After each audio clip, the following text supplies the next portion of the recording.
Assalamualaikum warahmatullahi wabarakatuh. Halo, bertemu lagi dengan Bu Gandeng. Nah, di sini Bu Gandeng akan menjelaskan tentang lanjutan dari materi kemarin.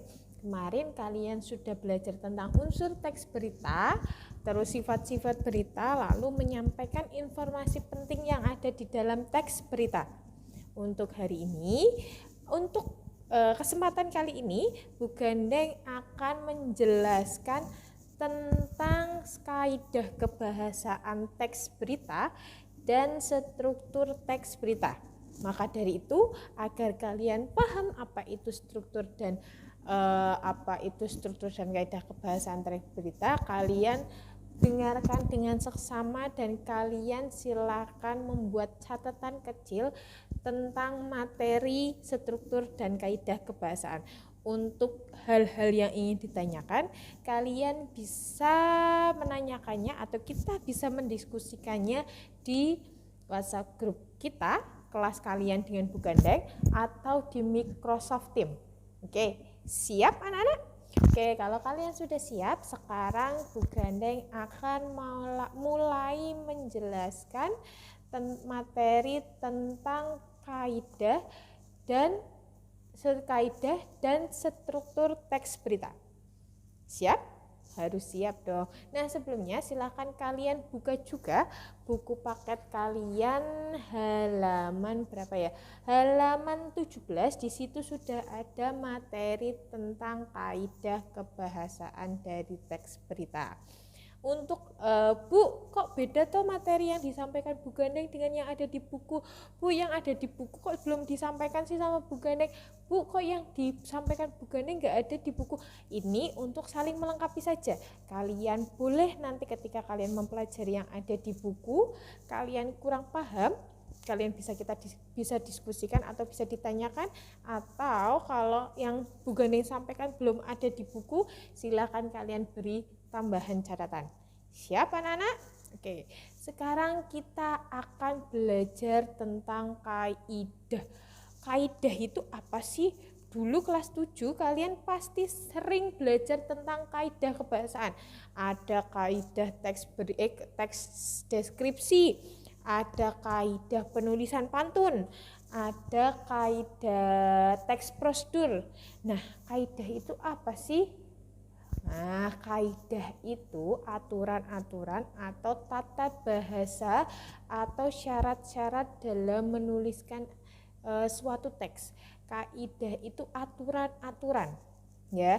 Nah, kalau kaidah kebahasaan itu berarti aturan-aturan dalam bahasa Indonesia. Apa saja sih yang menjadi ciri atau menjadi poin utama dari kaidah kebahasaan teks berita? Nah, kaidah yang pertama, kaidah yang pertama yaitu konjungsi temporal. Bu, lah konjungsi temporal dengan konjungsi bedanya apa? Ini yang nomor 1 ada konjungsi, Bu. Yang nomor 2 kok yang nomor 1 ada konjungsi temporal, Bu. Yang nomor 2 kok hanya konjungsi. Nah, sekarang konjungsi temporal itu masuk ke dalam konjungsi. Jadi arti konjungsi itu artinya kata hubung yang menghubungkan kalimat satu dengan kalimat berikutnya atau yang menghubungkan dua peristiwa. Itu dinamakan konjungsi. Sekarang Bu Gandeng agar kalian lebih paham, Bu Gandeng akan menjelaskan dulu tentang konjungsi atau yang sering kalian sebut yaitu kata hubung. Konjungsi itu artinya kata hubung yang menghubungkan sesuatu hal dengan hal yang lain. Misalkan yang pertama, Bu Gandeng pergi ke pasar membeli pepaya dan melon. Di situ ada contoh konjungsi atau kata hubung dan.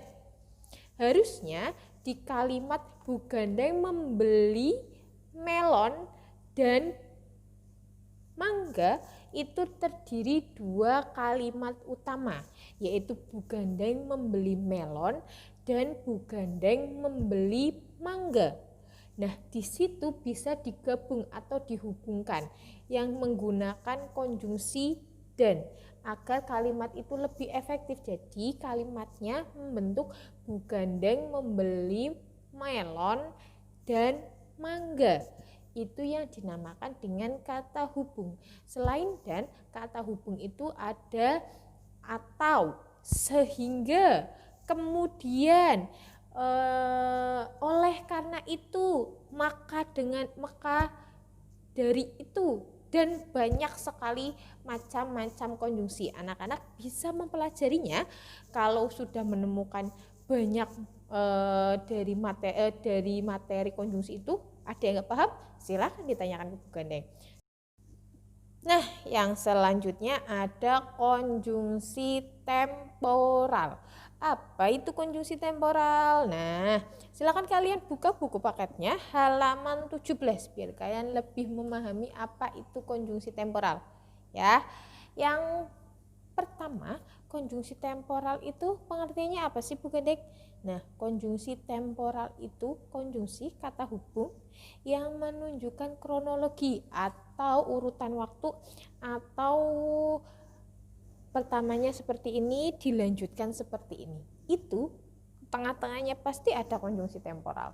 Coba kalian buka di buku paket kalian. Contohnya yang pertama, sekitar pukul 12.45 WIB Sabtu 15 Maret 2014, langit Riau tampak mendung.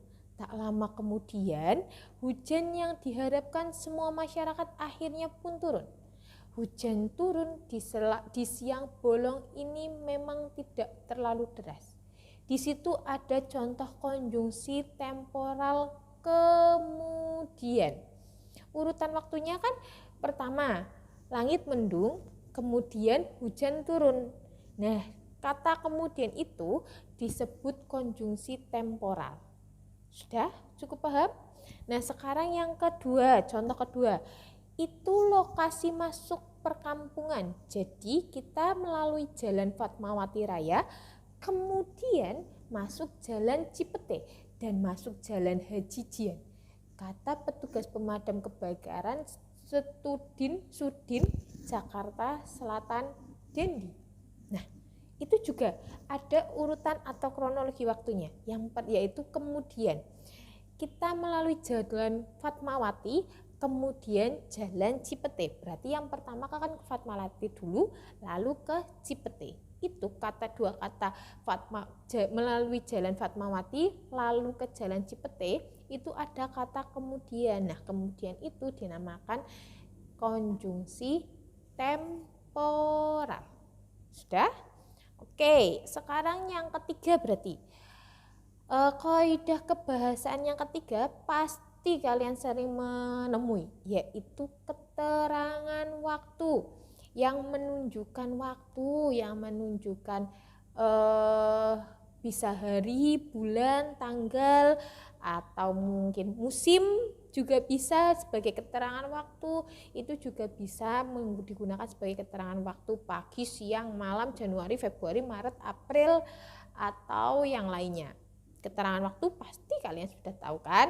Nah, selanjutnya yaitu ada kaidah kebahasaan kalimat langsung. Nah, untuk kalimat langsung di situ kalimat langsung itu kalimat yang biasanya ada tanda petiknya ketika akan mengucapkan. Nah, kalimat langsung itu kita buka saja lagi contoh halaman 15.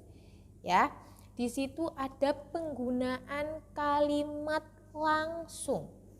Nah, kalimat langsung itu yang seperti apa sih, Bu? Kalimat langsung, maaf kalau kameranya bukan ini jadi kamera depan ya. Kalimat langsung. Nah, di sini itu di contohnya nomor 1, masyarakat, wisatawan, dan pendaki tidak diperbolehkan mendaki beraktivitas dalam radius 2 km dari kawah Gunung Slamet. Tanda petik paparnya. Nah, tanda petik 2 itu dalam suatu kalimat itu menunjukkan bahwa itu kalimat langsung. diubah menjadi kalimat tidak langsung, maka tanda petik 2-nya itu akan hilang.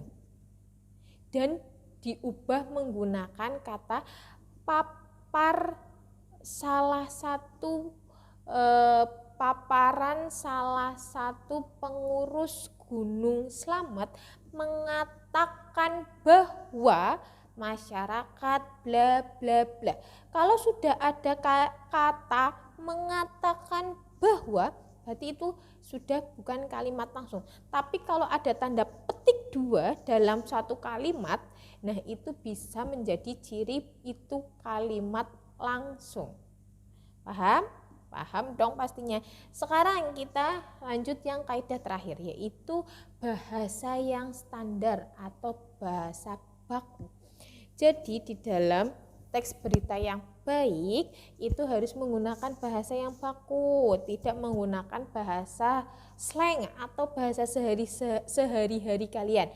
Kalau misalkan contoh bahasa yang bersifat baku itu gimana sih Bu? Contoh dalam kata, menggunakan kata sudah, bukan udah, tidak menggunakan kata udah. Alfian sudah mandi pukul 7.00. Bukan, atau yang salah itu Alfian udah mandi pukul 7.00. Itu adalah kalimat yang tidak baku karena harusnya menggunakan sudah. Contoh lain, misalnya apotek, yang digunakan itu apotek, bukan apotik. Nah, itu kalian harus cermat dalam menggunakan bahasa yang standar. Sudah anak-anak? Nah, nanti ada seperti biasa, nanti kita akan tanya jawab tentang kaidah kebahasaan. Lanjut, teks berita, struktur teks berita itu apa sih Bu? Jadi dalam suatu teks itu pasti ada urutannya, nggak asal di dalam misalkan tubuh manusia, ya bagian atas itu kepala, tubuh, lalu kaki. Di dalam suatu teks juga memiliki urutan seperti urutan bagian manusia. Tidak bisa kepala ditaruh di setelah badan atau kaki ditaruh paling atas, berarti tetap harus urutan dari atas ya. Misalkan manusia itu kepala, tubuh, lalu kaki.